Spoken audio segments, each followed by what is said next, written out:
So if you squat this week 3 reps and you say that was an RPE 8 at 100 pounds, the next week if you squat 3 reps at 110 at an RPE 8, then you can say that you've gotten stronger or that something in that week has helped you progress.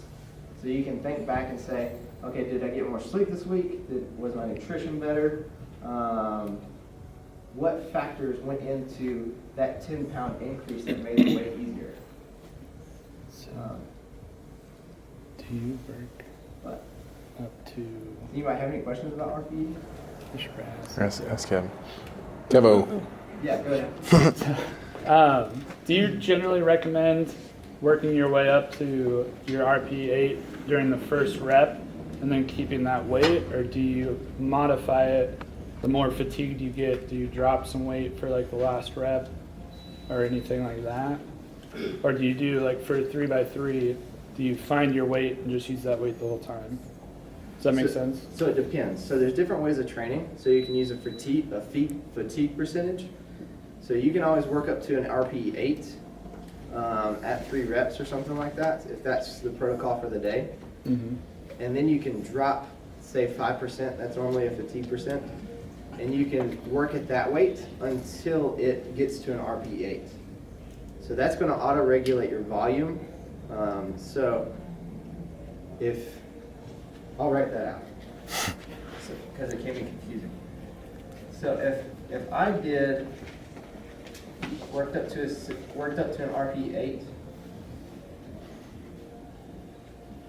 worked up to an RPE 8 on squats at 3 reps, and then I took out 5%, which is a fatigue percent, and you did that many sets until that weight gets back up to an RPE 8, then you're going to control your volume.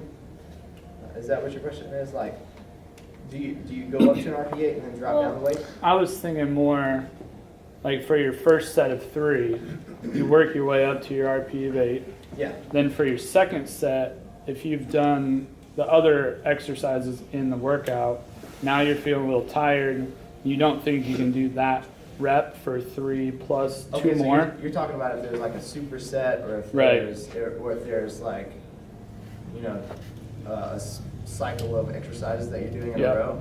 Yeah, do you generally drop or raise depending on like each set? Do you change it or do you get to RP8 and just use that? When you're doing a superset, I'd stick with the same weight, Okay.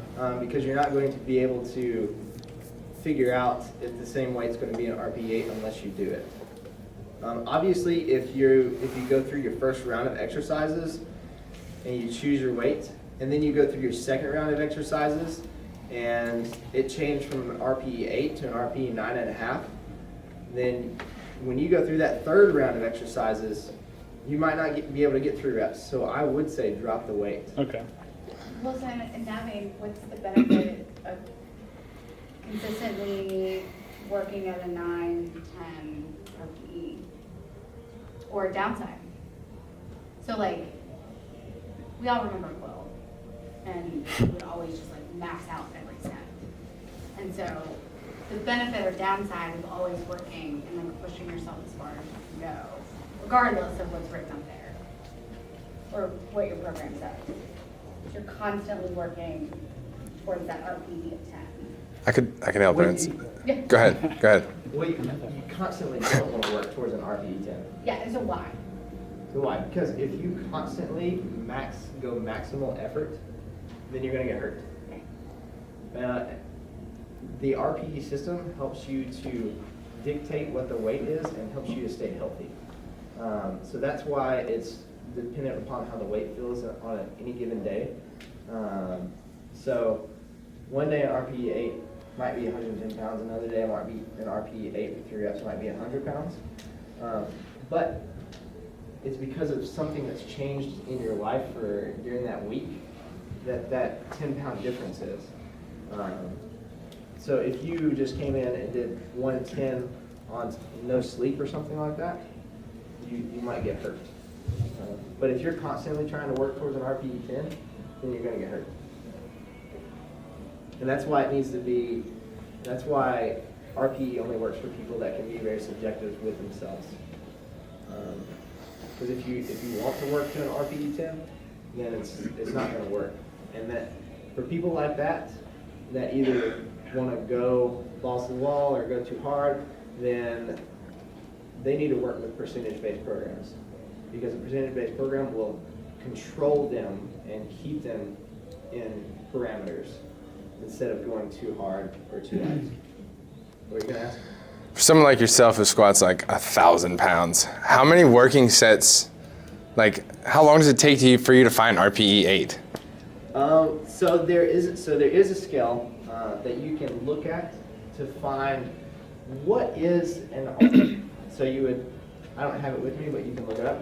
So there's a graph that basically goes over 1, 2, 3, 4, 5, 6, 7, 8 RPE, 1, 2, 3, 4, 5, 6, 7, 8 reps.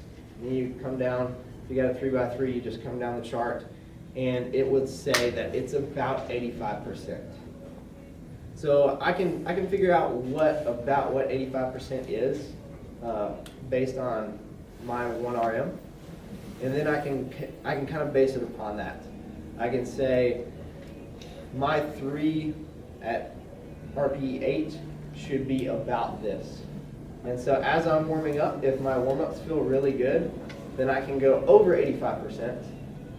But if my warm-ups feel really crappy, I can go a little bit below 85%.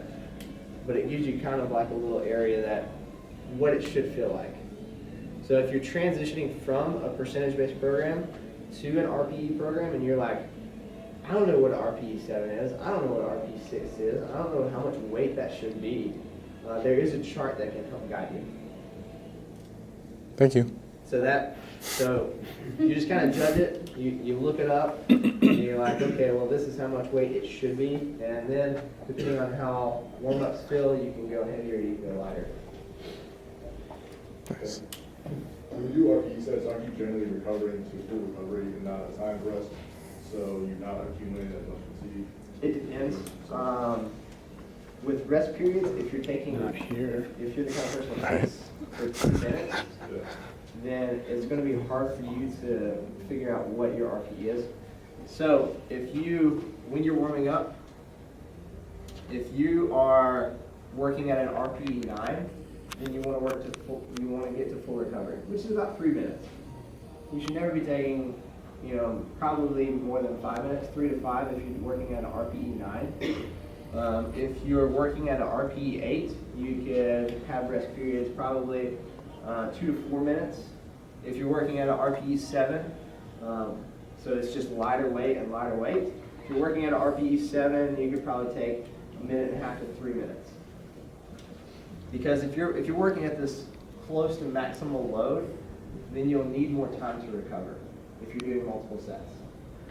If you're working, sub-maximal at an RPE 7, then you should be able to recover quicker and be able to jump back into the sets quicker. Any other questions about RPE? I have a question. With the rest time, does it vary within the RPE 5 through 10? Like your rest time in between sets? Yeah, like I said, I'd probably never even recommend somebody, I would never write up a program for somebody to work at an RPE 5. Any program that I'll ever write would be an RPE 6 or greater. I feel like RPE 5 or less, you're just spinning your wheels. But RPE 6, like I was talking about, it should be pretty lightweight. It's a good warm-up. But if you're doing a high rep workout at an RPE 6, you shouldn't need that much rest because the weight should be pretty easy. Now you should have 4 reps left in the tank. So yeah, if you're doing an RPE 7, you'll need a little less rest. And so as the RPE goes up, the rest increases. So RPE 10, if you're doing maximal load, then you want to be fully recovered before you hit that maximal weight. Answer your question? Yes. Okay. And I don't like speaking in public, so if anybody has any questions about it. Well, I'll see you on Monday morning. Yeah, I'm here between 3:30 and 7, so. AM. So. Good job, Kevin.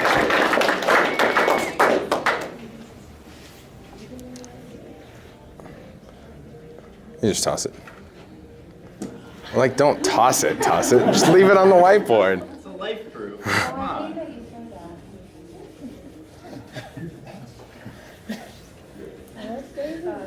that. Sorry, Kevin. He's not. All right, guys, I'm gonna make it pretty quick because you guys look like you need more beer. Low versus high bar squatting. All right. So you guys are choosing low versus high bar squatting. There's a couple different factors that go into this. I would say arguably the main factor is the leg length between your femur and your tibia, which are the two main bones. The femur runs right here. The tibia is your weight-bearing bone that runs right here. Okay, so normally, in normal people, the tibia is only slightly shorter than the femur. So you have your femur and then your tibia. Okay, so what this allows is you to drop straight down. So you'll be here, and it will come right like this. And it's pretty easy for you. But what happens if you have someone with a longer femur, okay? So if this lever Carry. is longer than this, what happens is if you're pushing back, your chest has to come down to compensate for this, okay? Puts you in a pretty uncomfortable position and makes your hips really tight. And a lot of times with that, you'll see weakness and people will be folded over and stuff like that.